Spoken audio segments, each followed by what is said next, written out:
Eu gostaria de saber se alguém tem alguma dúvida do nosso trabalho que nós vamos realizar hoje. Vamos dar continuidade àquele trabalho de desobsessão grupal.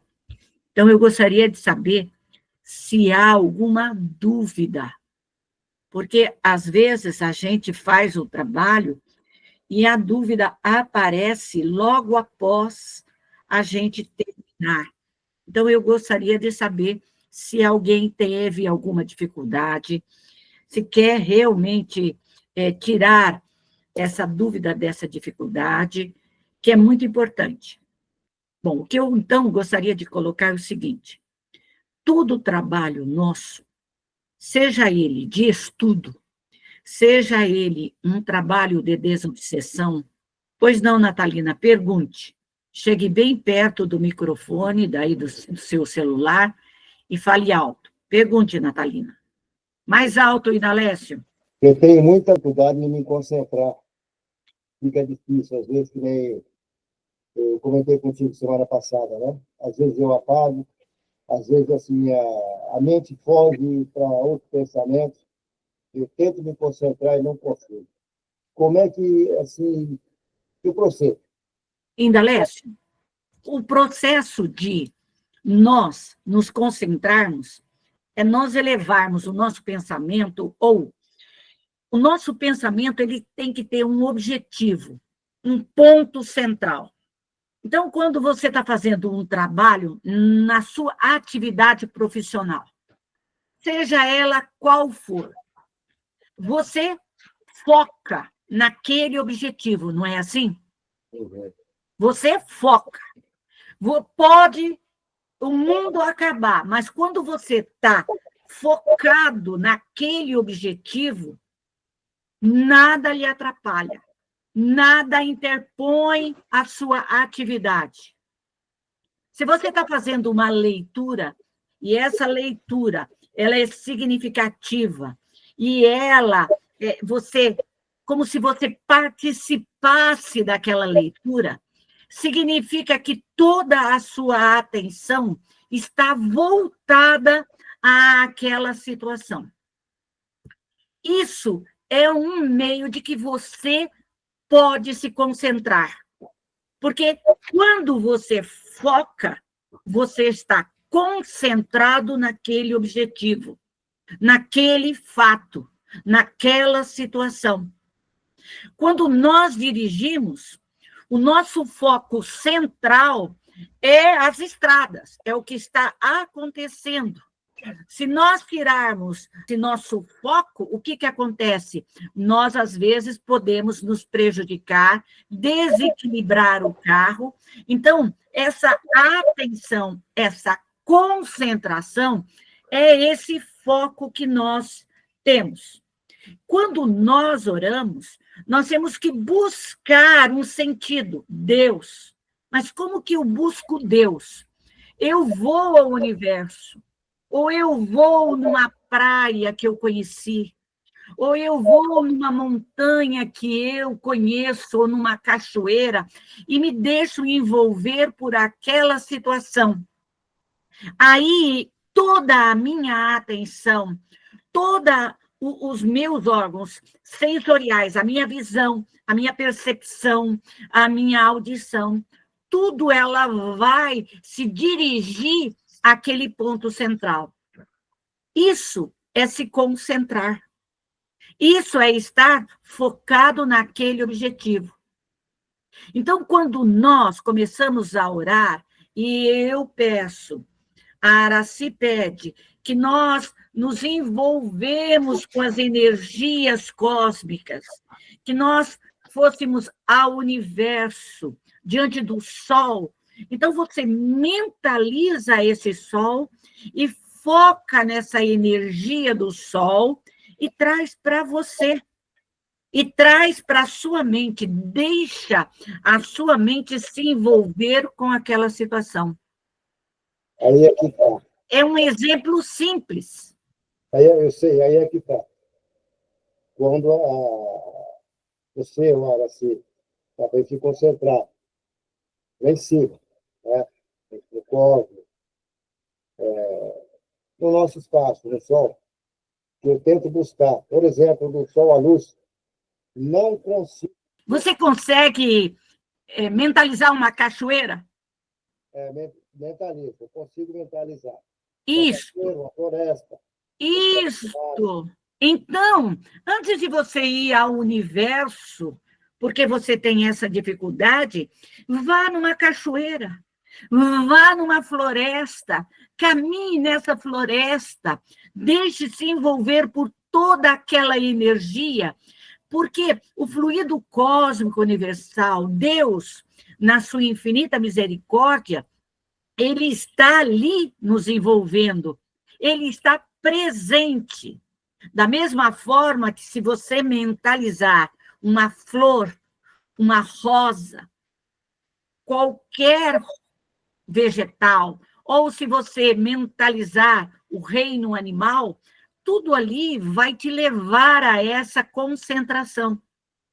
Então, nós temos que buscar aquilo que nós temos de melhor, que a gente consegue. Não dá para ir lá no universo, ver as estrelas, mas dá para ir numa montanha e ver o cume da montanha e ver toda aquela beleza.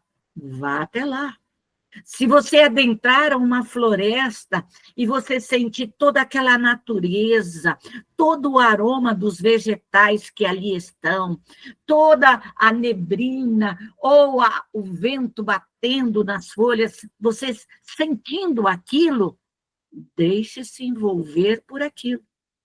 Quer dizer, nós sabemos nos concentrar, sim, só que a gente tem a dificuldade de reconhecer quando nós estamos concentrados ou não.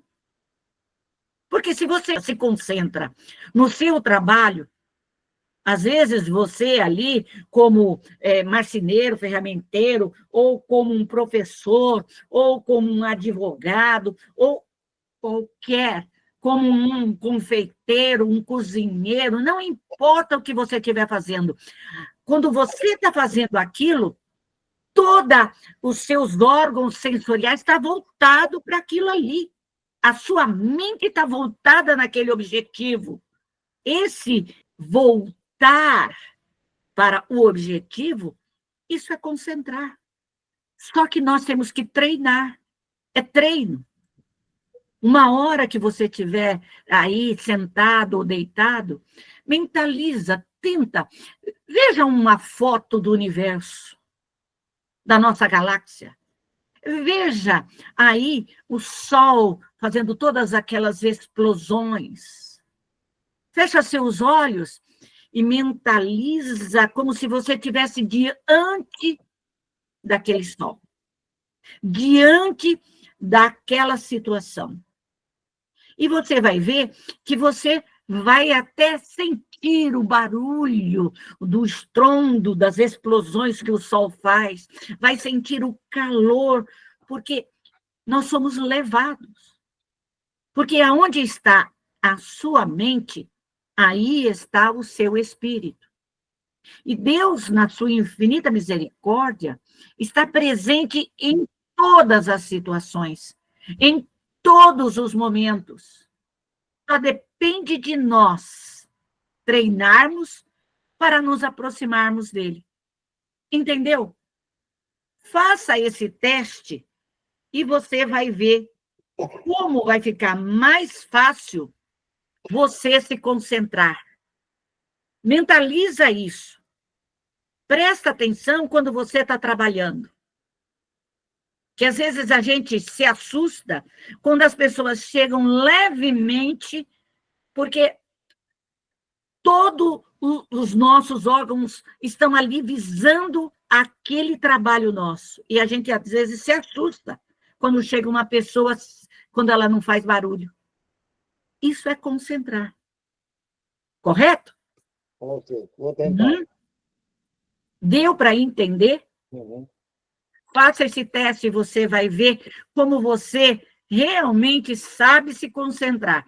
É que às vezes passa tão desapercebido que às vezes a gente acha, eu não sei me concentrar. Exato. Assim, por exemplo, Hoje eu levanto de madrugada todo dia, eu gosto de ficar observando o universo, tá? As estrelas, mas chega na hora da oração, Então, vá naquilo que você gosta. Vá naquilo que mais te chama a atenção.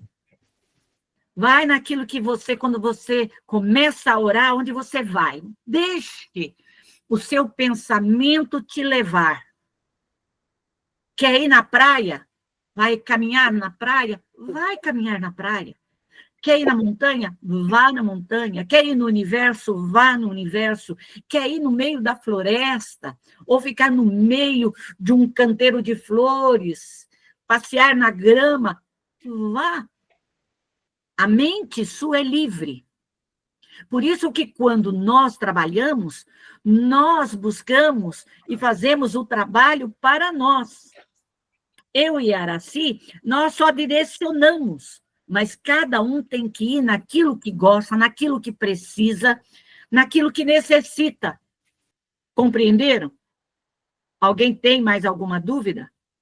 Obrigado, vamos tentar. Ótimo, fico feliz. Mais alguém tem alguma dúvida?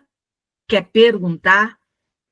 Eu gostaria de colocar que todo trabalho, seja ele espiritual, seja um trabalho de estudo, seja um trabalho de evangelho, o evangelho no lar, o evangelho na casa espírita, um trabalho de desobsessão, o evangelho e passe, todos nós temos que nos preparar. O preparo é significativo para que a equipe espiritual possa estar com você, trabalhando com você, fazendo toda a troca fluídica necessária que você precisa. Então, esse nosso trabalho de hoje é um trabalho que precisa passar por um trabalho de muita importância, chamar as equipes espirituais, pedir aos protetores que se façam presentes. Então, eu costumo colocar dentro dos trabalhos espirituais que eu dirijo a importância do médium se preparar, orar, estar vigilante todos os dias. Você que participa dos horários da prece da manhã, você que participa das preces das 6 horas, você que participa dos grupos de estudo, seja ele qual dia for, você que vai à casa espírita dentro dos trabalhos espirituais, você tem que se preparar. Por quê? Porque senão nós abrimos brecha para os espíritos perturbadores, para os espíritos que queiram desarmonizar, desequilibrar, trazer a discórdia, a desarmonia, o desentendimento, desamores, trazer as discórdias. Então, é importante essa atividade que tem que ter responsabilidade. Então, eu tenho um trabalho na noite seguinte.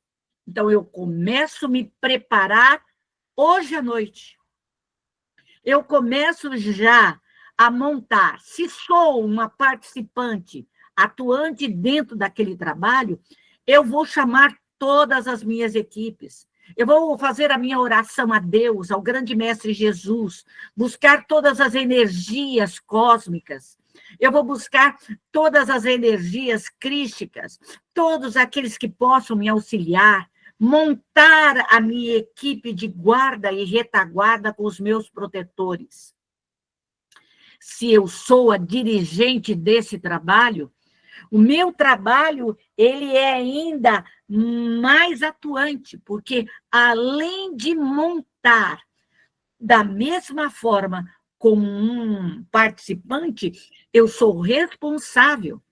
Então, eu tenho que fazer toda a higienização do local aonde eu vou trabalhar, a higienização de todos e pedir às equipes espirituais de cada participante que comece já a orientar e instruir os seus amigos encarnados. Então, a importância do preparo é muito grande. Hoje, como eu sabia que hoje nós íamos fazer isso, eu me preparei. Eu me preparei, não na noite anterior, mas eu me preparei agora à tarde. Quando eu mandei as mensagens para todo o grupo, eu me preparei. Eu chamei todas as minhas equipes, eu coloquei todas as minhas equipes em posição de alerta máximo. Eu busquei e evoquei todos os protetores de todos aqueles que hoje estariam conosco, para que nós pudéssemos fazer esse trabalho, para que nós pudéssemos realmente ter resultados. Porque o trabalho não é um trabalho meu, é um trabalho individual de cada um de nós. A orientação que nós pedimos aos nossos protetores, tudo aquilo que nós evocamos, que tudo aquilo que nós liberamos de energias, que elas possam ser jogadas sobre nós, que possam nos amparar, nos fortalecer, nos enriquecer com essas energias, nos desvincular dos espíritos que possam estar atuando sobre nós.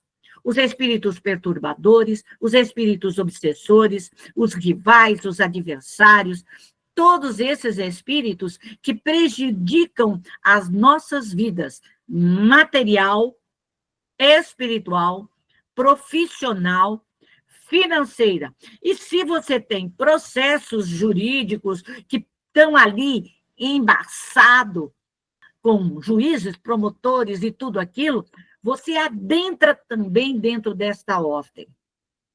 Então, nós temos que nos preparar. Vamos a um trabalho de desobsessão na casa espírita, é a mesma coisa. Se prepare, rogue a Deus, a Jesus, a todas as falanges, a todos os guardiões, a toda a sua equipe de trabalho, coloque-se a posto, chega na casa espírita e já coloca a sua equipe em posição de trabalho, de doação, porque é você que trabalha.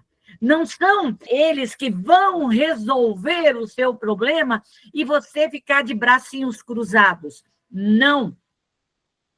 Somos nós que pedimos, nós que doamos a nossa energia vital. Por isso, a necessidade do médium também buscar as energias ectoplasmáticas.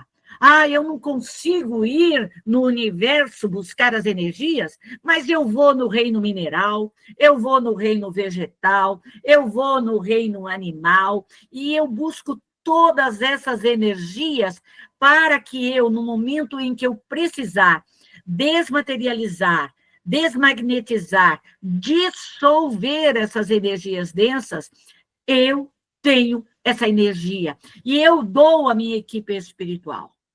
Porque se os espíritos precisarem das nossas energias, nós vamos ficar desvitalizados. E sem essa vitalidade, nós vamos ficar doentes. Nós vamos sair daqui cansados. Eu não sei se no passado vocês tiveram experiências.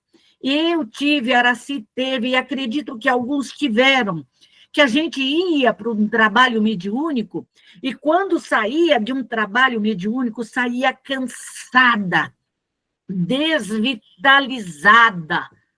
A gente tinha que comer, a gente tinha que, doce principalmente, a gente chegava em casa e a gente caía na cama e desmaiava.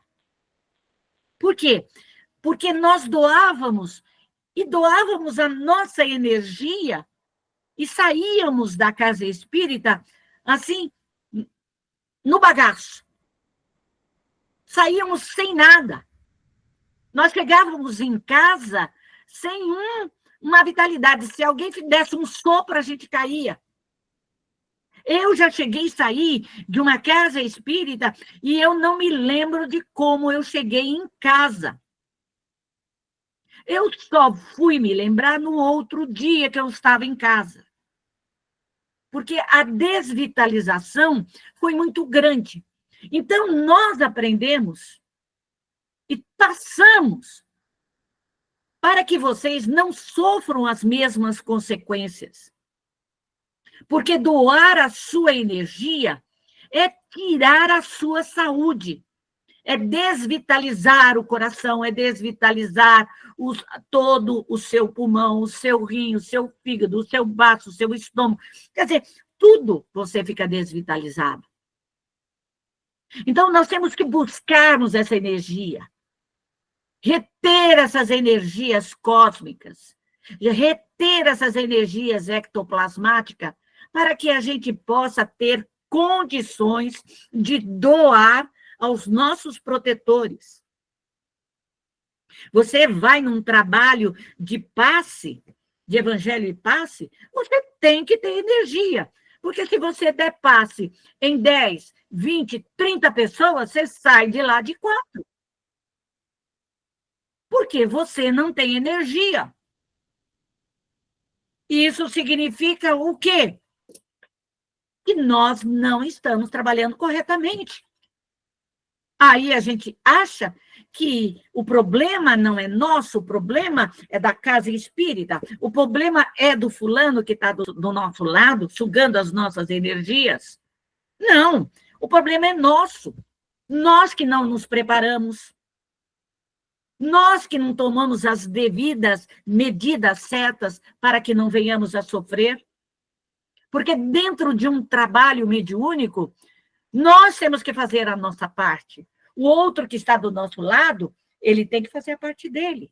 Tem que haver ali uma união, cada um fazendo a sua parte, e não haver um suga-suga. E, às vezes, nós vemos médios que ficam sugando o outro. Então, a importância da orientação, ela é grandiosa. Vá, se prepare, coloque toda a sua equipe em posição, faça o seu silo, a sua bolha ectoplasmática, monte as suas equipes espirituais das bacias, a bacia da consolação, da regeneração, da redenção, da lama astral, monte todos e deixa ali em posição. Já coloque a sua equipe espiritual em posição de, se você está fazendo o evangelho e ali existirem espíritos perturbadores, que a sua equipe já começa a recolher de 10 em 10 minutos, de 5 em 5 minutos. Se você está num trabalho de desobsessão, faça a mesma coisa. Já coloque a sua equipe em posição de socorrer, de tirar os espíritos que possam perturbar, já recolhendo as falanges que ali estão, porque como nós somos médios já experimentados, nós que já temos o entendimento, nós sentimos quando é uma falange. Recolhemos o chefe da falange, mas a equipe dele está dando todo o suporte. E esse suporte, às vezes, prejudica na orientação, na doutrinação, na troca fluídica. Então, o que nós temos que fazer? Recolher toda a falange dele. Fazer com que a falange dele possa minguar o fluido que eles estão dando para o chefe. Recolher dentro desse grande laboratório, neutralizar a ação da equipe dele. Isso é caridade. Você socorre toda a falange e socorre todos os chefes. Então, o preparo é para tudo. Nós nos preparamos para tudo. Preparamos para um casamento, preparamos para uma festa, preparamos para um batizado. A gente prepara até quando alguém morre. A gente se prepara. Porque se a gente não estiver preparado, o que acontece? Causa problemas. E o trabalho espiritual é de importância. É muito importante você estar atento a todas as suas equipes. Isso, nós temos que estar ciente das nossas obrigações mediúnicas. Então, se preparem. Não vão, na brincadeira, assistir a aula, porque ao seu lado tá espíritos bons e espíritos que querem te perturbar, trazer a discórdia, a desarmonia, o desentendimento, trazer o sono. Por que que a gente dorme na reunião mediúnica? Apaga. A gente só acorda quando está encerrando. A gente vê o início da prece e o final. Parece que os espíritos, aqueles que gostam de nos acionar, de nos perturbar, ele, na hora da prece, ele desliga o nosso botãozinho. E aí a gente dorme, que nem uma beleza. Aí, quando está terminando, está fazendo a prece final, ele liga o botãozinho e você acorda. Você desperta. Porque nós deixamos. Nós deixamos. Se é um cansaço físico, tudo bem. Mas, às vezes, nós estamos atuantes o dia, a noite, tudo bonitinho. Mas, na hora do trabalho, na hora da atividade mediúnica, a gente entra nesse processo. Então, já coloque para a sua equipe. Eu não quero dormir. Vamos socorrer todos esses dorminhocos, todos esses espíritos que querem me entorpecer, que querem me desvitalizar e deixar eu cansada, sonolenta, irritada. Porque eles fazem isso. Então, acorde, médium. Acorde. É muito importante você despertar. Porque os espíritos estão aí, querendo a nossa falência, a nossa queda. A nossa queda. Porque, para eles, nós somos uma pedra no sapatinho deles. Só que vamos tirar a pedra, que são eles, no nosso sapato. Sejamos espertos. Não vamos deixar nos levar por entidades que querem nos perturbar, que querem nos impedir o crescimento espiritual. Somos imperfeitos. Ninguém aqui é perfeito. Todos aqui estamos passando por provas e expiações. Todos nós escolhemos as nossas expiações, porque cometemos erros no passado. E passamos pelas provas, porque também são escolhidas por nós. Então, vamos ficar em alerta. Se temos desafetos nessa encarnação, se temos desafeto de encarnações passadas, eles virão. Eles aparecerão na hora certa, quando não evocados por nós, porque a obsessão nem sempre é de lá para cá. Às vezes, nós obsediamos eles. Nós obsediamos. Então, nós temos que tomar cuidado. Às vezes, socorremos o nosso familiar desafeto. Eles são levados, mas a nossa mente não para de pensar e puxar eles de volta. Nós estamos sendo o quê? Obsessores. Porque a obsessão não é só dos espíritos, é do encarnado também. O encarnado é um obsessor porque ele usa a mente dele. Então, cuidado com aquilo que você pensa, com aquilo que você fala, porque a nossa mente, a nossa fala é poderosa. Ela machuca, ela atrai, ela chama para si.